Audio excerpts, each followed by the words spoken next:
evening to all of you faithful viewers of Equinoxe television. Thank you so much for being with us on this other edition of the news tonight. Our major stories this evening: Cameroonians and the world at large continue to express deep concerns over the demise of the patriot Ekane. Today, several compatriots gathered at the head office of the Manidem political party to mourn the icon, whose death they are still to come to terms with. Most of them maintain Anise was unjustly treated before his death and justice must be done. Our reporters were at the Manidem head office in Bali here in Douala today, and we will be telling you what is happening there in this news edition. Plus, Professor Maurice Kamto, in an emotional yet firm outing, says Anise Ekane was killed for reasons known only by the perpetrators. Professor Kamto insists Anise Ekane paid the ultimate price with his own life for his country. Maurice Kamto adds that Cameroon belongs to us all, and he is going nowhere despite all threats and humiliation. Viewers, those are our lead stories. Details and more when we come back.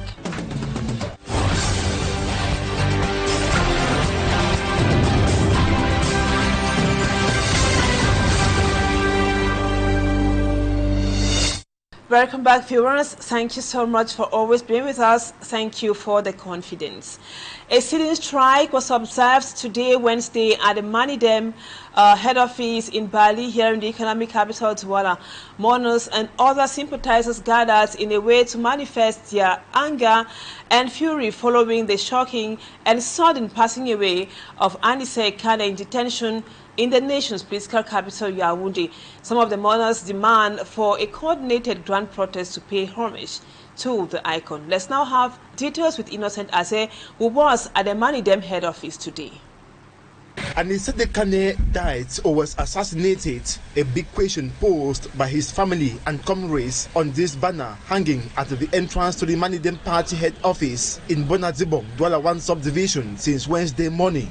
The same banner was reportedly brought down by uniformed officers the next day after his death was announced. His family and party comrades still find it difficult to believe Anise Ekane's death was natural. Reason they asked this question to the public. La mort d'Anise Ekane est un grand choc. Anise Ekane's death did not only shock Manidem or a particular group of persons, but the entire nation and the diaspora. It is a great Pan-African hero, nationaliste, the continent has lost. La personnalité d'Anise était transpartisane parce que c'est un grand révolutionnaire panafricain qui est parti. In protest, a sit-in strike was organized at the Manidem head office on Wednesday. Donc, le sit-in a commencé par la présence policière. The sit-in strike began with the police being the first to answer presence. They were the first and even went ahead to block the roads. C'est la police qui était en premier, qui a même bloqué les rues et tout ça. Donc ça n'a pas découragé que beaucoup de gens arrivent. Mais bien sûr, les gens veulent manifester. In effect, people wish to protest. There is no doubt about that. I think it is their right, because when you are in shock or angry, you need to manifest your anger and pain. Nous recevons une pression de tout le monde, des gens qui veulent que nous organisions une marche de protestation pour ce qui est arrivé. Bedimo Kuo asks that many sympathizers are relentlessly mounting pressure on Anise's family and Manidem to organize a protest above the sit-in strike to demand justice for the late Manidem president. The party is reflecting on how to come up with a well-coordinated protest. That's why some persons called for the sit-in strike while waiting for the major action that will involve political parties, civil society organizations, movements, sympathizers, and the friends of Anise Ekane. Tous les amis d'Anise Ekane, tous ceux qui veulent la liberté et la démocratie dans ce pays, cette organisation, cette marche va se faire et la presse et l'opinion seront informés en tant que porteurs. The Manidem National Communications Secretary stated clearly that all planned protests will be peaceful, given that they are mourning a highly respected freedom fighter who deserves a befitting homage. Thank you, Innocent. As meanwhile, Professor Maurice Kamto pays deep homage to the late Anise Ekane in an emotional outing. He describes Ekane's death in detention as a state crime. Professor Kamto highlights Anise Ekane was determined to see and bring change in Cameroon despite numerous persecution from the government. He fought until his last breath. Mala Glory reports on the outing or tribute to Anise Ekane by Professor Maurice Kamto. Ils l'ont tué. Ils ont tué le président du Manidem, Georges Anise Ekane.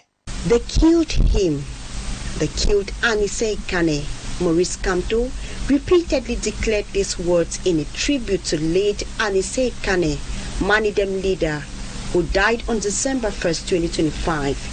Emotionally broken and almost in tears, Maurice Kamto paid homage to Ekane, highlighting how determined he was to see change in Cameroon. And it is that determination that brought the two political figures together, Anise Ekane and Professor Maurice Kamto, to fight for a political transition in Cameroon, which ended in a fiasco. Kamto says it is due to his political stand that Anise Ekane was despised and killed. Au regard des circonstances qui entourent sa mort, celle-ci ne peut être regardée autrement que comme un authentique crime d'État. The leader of Cameroon Renaissance Movement political party thus described his death as a state crime. He said Manidem president was assassinated, and he compared Ekane to a national hero. In a hysterical message, Kamto reveals how, despite numerous persecution, Ekane's wish to see that Cameroon is free grew stronger until this day, 1st December, that the dream of change was cut short by death. In his statement, the professor specified, Pour ma part, comme toi, je suis né ici. I was born here. Je vis ici. I will live here. Et je mourrai ici. And I will die here. Si le pire devait... If the worst should happen, we will wait for it here. With dignity and repeated humiliations, we will change nothing. Rien. Professor Maurice Kamto concluded by promising Anise Ekane that even in his grave, Cameroonians will continue the fight on his behalf, and even more stronger than before. Paix de ton visage. And may we have the opportunity one day to celebrate your greatness. La lumière brillera sur. Light will shine in Cameroon inevitably. May your soul rest in perfect peace. Amen, Prof. Numerous diplomatic missions have reacted also to the death of Anise Ekane, with the European Union calling for an independent and credible investigation into the opposition leader's tragic and sudden passing. The EU, with Canada and the UK, are urging authorities to ensure the safety and protection of those arrested and to release those still being held arbitrarily. Immaculate Fogui tells us more. An independent, thorough and transparent investigation. These are the words of the Canadian High Commission in Cameroon for the death of Anise Ekane. The circumstances surrounding the death of Manidem president are concerning, says a diplomatic post in Yaoundé. Canada, which extends its condolences to the family of the deceased, says it has shared its concern with the Cameroon government about the circumstances of the opposition leader's death. Meantime, the European Union delegation in Cameroon also issued a statement on the day of Anise Ekane's death, recalling its position on the country's political situation, particularly the need to ensure the safety and physical integrity of political actors. It also called for action against excessive use of force and human rights abuses. It states, "We reiterate our call for the release of all arbitrarily arrested and detained individuals since the presidential election." With the passing of Anise Ekane, Cameroon loses a major figure in a struggle for political pluralism in the 1990s and a prominent voice in public debate, recalls the diplomatic mission. The British High Commission in Cameroon expresses its sadness and concern over the death of the Manidem president. The diplomatic post calls for strengthened measures to ensure the health and safety of detained individuals and stands ready to support these efforts. The British mission in Yaoundé welcomes government's announcement of an investigation to the circumstances of the politician's death, but calls for it to be thorough and transparent, extending its condolences to the family of the deceased. And the Cameroon Bar Council has also expressed deep concerns over the tragic death of the politician and icon, a patriot, Anise Ekane. The Bar Council denounces his illegal arrest and approximate detention conditions. Laura Mayeru gives details of the outing of the Cameroon Bar Council in the report that comes up next. The Human Rights Commission of Cameroon Bar denounces the circumstances of Anise Ekane's tragic death as an act of serious violation of human rights. It mentions the illegal arrest and detention of Anise Ekane and underlines the circumstances of his arrest and immediate transfer to Yaoundé without an arrest warrant. In violation of laid-down procedure, the Bar Association reminds the Cameroon government that he ought to respect the Criminal Procedure Code that spells the non-respect of fundamental rights of detainees in general and political detainees in particular in Cameroon. In regards of the prevalent socio-political situation in Cameroon, the government is also urged to respect Article 9 of Universal Declaration of Human Rights and the International Covenant on Civil and Political Rights. In the release, the Bar Association transmits its condolences to the family of Anise Georges Ekane. Anise Ekane is dead, yet so many other Cameroonians, intellectuals, professors are still in detention. Calls for the freedom of other political leaders arrested within the same period and as Anise Ekane was picked up continue to rise to the sky somehow, but the calls seem to yield very little or no fruit as the arrested leaders remain in detention. Babila Jonathan tells us more. They were all arrested within the context of detention before, during and after the October 12, 2025 presidential election in Cameroon. One, Anise Ekane, president of the African Movement for New Independence and Democracy, is dead, while the others are still in detention. University Don Professor Abba Oyono, political activist Fabrice Lena, and Jacob Chamini were, according to legal experts, arbitrarily arrested and are unlawfully detained. They are all civil society and political leaders who supported Professor Maurice Kamto and Issa Chiruma Bakari in their quest for the presidential seat, despite general outcry over human rights violations and calls for their immediate and unconditional release. They are still in detention. Anise Ekane is dead, but his legacy sure lives on. Now let's talk something else. Elements of the Mobile Intervention Police Units have apprehended a Nigerian with more than 400 kilograms of cocaine here in the economic capital Douala. Chisom was preparing to sell the cocaine at 30 million francs CFA before he was arrested thanks to the timely intervention of security forces. Manjikan Gabriel tells us what really happened. 35-year-old Nwanko Kingsley Chisom is presently helping elements of the Mobile Intervention Unit in their investigation about drug trafficking within Douala. After attempting to misguide us, he finally took us to his hideout at a hotel opposite Onmispo Stadium in Bepanda, where after a thorough search in his room, we saw a huge quantity of drugs. Since we were not sure of what we seized, we requested for the assistance of the anti-drugs unit of the Douala airport, who confirmed to us that it was cocaine. They said cocaine would have added at least 30 million francs CFA into the bank account of the Nigerian origin if he wasn't arrested by security elements. It was 428 grams of pure cocaine and 106 grams of tampered cocaine we seized.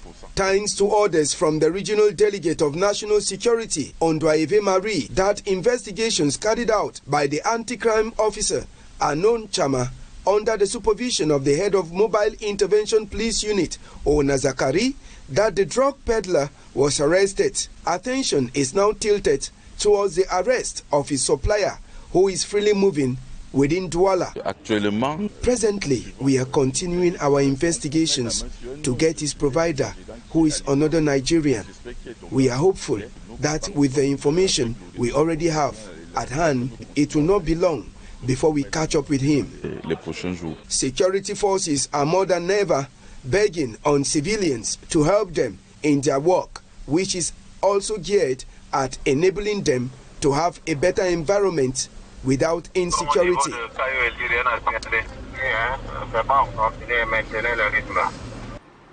In other news, the November 2025 ordinary session of the Senate has ended in Yaoundé with the adoption of the 2026 state budget. Senators expressed their desire to improve the living conditions of Cameroonians, and a total of 7 bills were tabled, with the most significant being the 2026 financial law.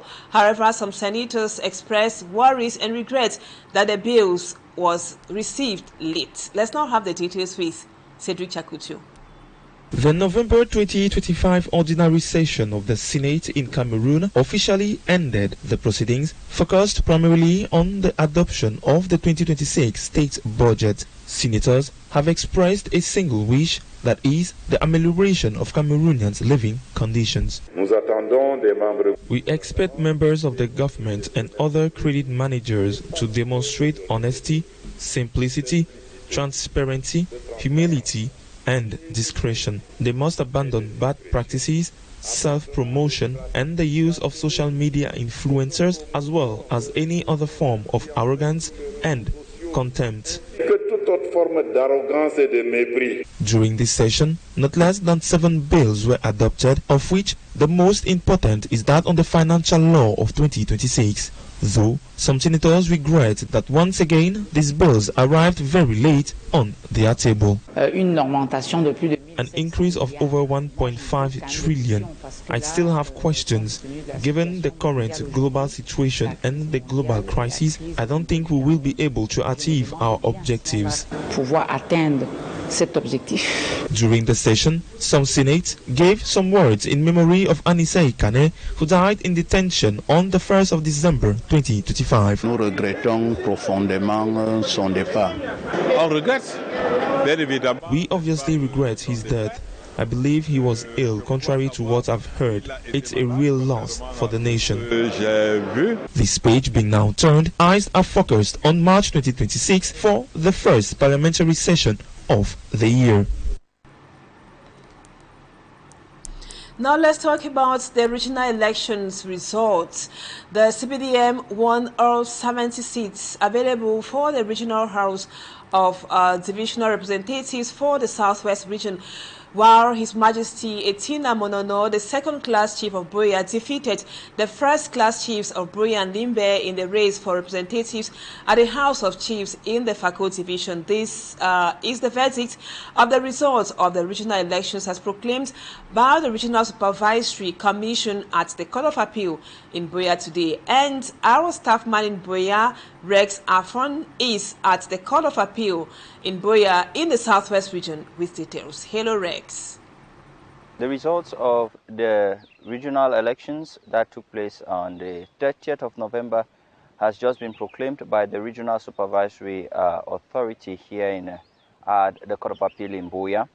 And the list of the CPDM, the Cameroon People's Democratic Movement, which stood unopposed, has swept all 70 seats that were available for the Southwest region, and also for the House of Chiefs, which was highly contested, especially here in the Fako division, which had 3 lists.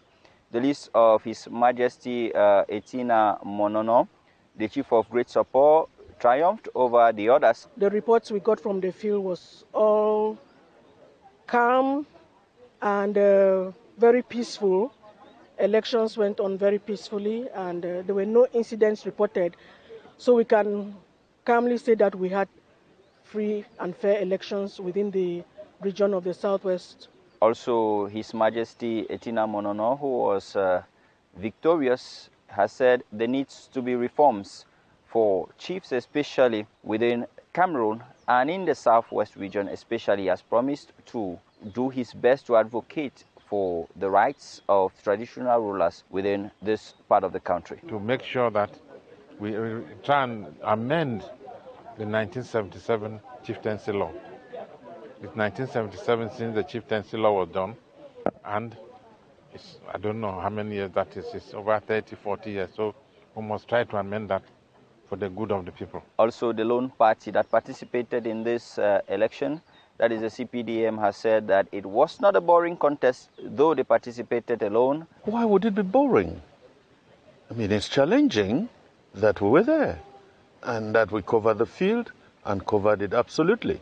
And that is what democracy is all about. If the others are not there, it's not for us to go tell them to come. Most of those who were there before have been re-elected, like the president of the Regional Assembly, Bakoma Elango Zacchaeus, and also the president of the House of Chiefs, the Chief Atem Ebako. Reporting from the Court of Appeal of the Southwest Region, I am Rex Afon, Equinoxe Television. Now let's talk sports. Pagu David has named a 28-man squad that will represent the colors of Cameroon at the next AFCON in Morocco. The squad, which was made public by Pagu David, consists names of some new players, but popular players like Andrew Nana, Vincent Boubacar, and Frank Zambo and Gisa. Their names were left out of that list. The change of the technical staff has caused some tongues wagging, asking questions if their desired results will be obtained. Ekane Gabriel spoke with a sports analyst. The Cameroon Football Federation, FECAFOOT, has officially kicked out Mark Brice as the head coach of the senior men's national football team, days to the final round of the Africa Cup of Nations. After his re-election as the president of the Cameroon Football Federation over the weekend, the emergency committee of the federation met Monday at the FECAFOOT headquarters in Tinga, where the changes were made, bringing in Martin Tungumpile as the national football team's coordinator, David Pagu as head coach. Apart from Mark Brice and his assistant, Joachim Munanga, a majority of the technical bench was also changed, with Idris Carlos Kameni replaced by Asimba Clement as the new goalkeepers coach, fitness coach Gefe Brian Mayeke, video analyst Sankara Mumini, and team doctor Fotso Ngwabap Patrick Joel. Immediately after his appointment, Pagu David, new coach, released the list of players to represent Cameroon at the next AFCON. In a whole, 28 players were invited, amongst them 4 goalkeepers, 9 defenders, 11 midfielders, and 4 attackers. The list was without Andre Onana, Michael Ngande, and Vincent Boubacar.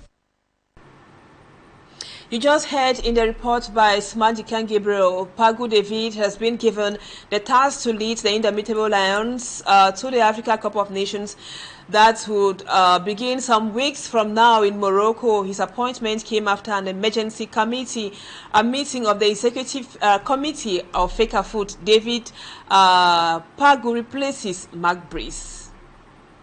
Out of the 28 players who were invited to represent Cameroon at the AFCON in Morocco, 15 will be having a baptism of fire as they will be discovering the competition for the first time. Quite a youthful squad we have there. Things went very fast with the re-election of Samuel Eto'o 24 hours after kicking away of Mark Brice and the coming in of Pagu. The youthful squad is the road to the future. If young players have been introduced into the squad, the old ones who would have brought in experience in the team have been dropped. The exclusion of these key players is just to mention that there has been a great change and we have moved from one generation that hasn't won anything at all to a new generation of hope. The transition has been brutal and rapid, and I believe some of these old players, some of these key players would have brought in experience. The sacking of Mark Brice and his entire technical staff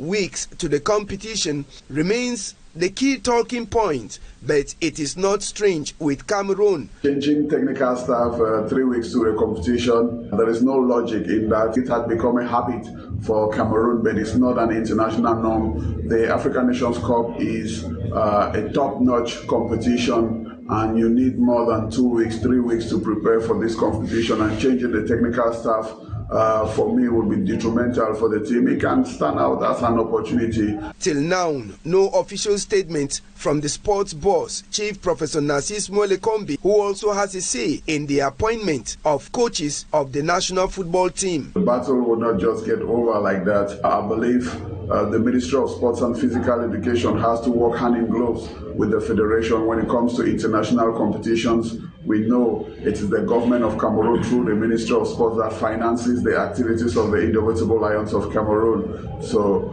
I believe the battle is not over. Coach Pagu David and team have just 3 weeks to do the magic to get a performant team in Morocco.